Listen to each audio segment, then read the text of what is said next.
I recently started attending meetings of the Seattle Robotics Society. And they have a competition coming up this summer called RoboMagellan.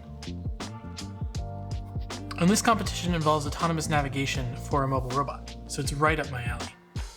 So the idea is that they're going to pick a big area at some kind of community center, and there are going to be parts of it that are all grass, and there's going to be parts of it that are actually like paved, like parking lots, and they're going to mark GPS waypoints. So there's going to be GPS coordinates that the robot has to hit, and at each coordinate there's going to be a little orange traffic cone. And so the competition is that you actually put your little robot down, it drives up, and it touches each of the cones in a specific order. So to tackle this successfully, this robot's going to need a few things. Obviously, we're going to need some kind of mobile base so that the robot can move around. We're going to need a GPS, because again, all of these points, all these waypoints are defined by GPS coordinates. Now there's going to be a variety of random things that I can't predict that I'm going to have to navigate around. So I'm going to need some kind of camera or laser system to see the world around me and to make sure that I don't run into any obstacles. And of course, I'm going to need some kind of computer to be the brains of the whole operation and actually do the math and path planning and perception. So when it comes to the mobile base, I've got a handful of these VEX parts still laying around, which will give me some metal structural components, a handful of gears and wheels that will be useful, and of course motors and electronics that have matching hole patterns to line up with everything. For the GPS, I've gone and gotten an Adafruit Ultimate GPS. And for the camera/LiDAR, I gave this one some thought, and I actually decided to get a combination sensor. So I've gotten an Intel RealSense. And so this is has a normal kind of color camera, like a webcam or any other camera, but it also has a depth sensing capability to it.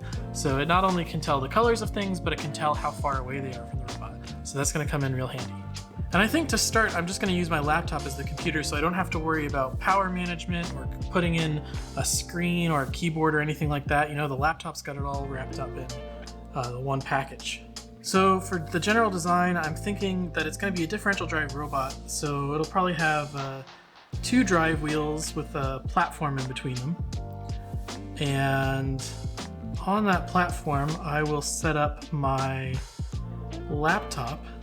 So it'll just kind of hang off the back there.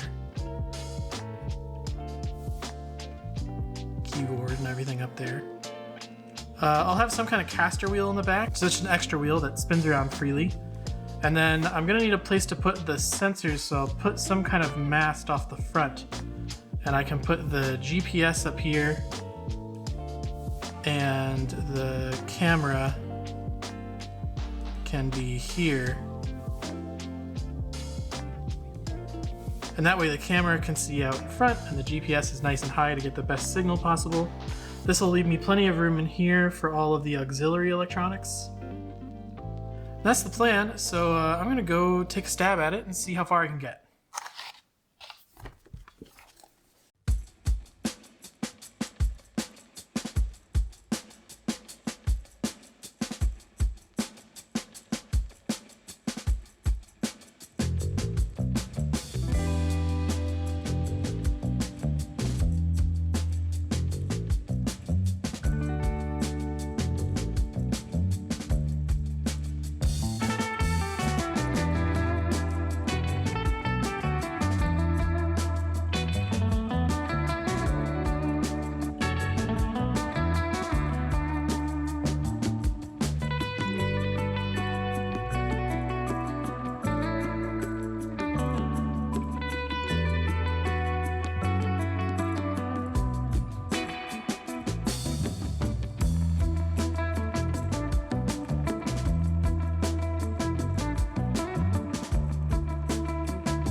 And here's the robot I've come up with.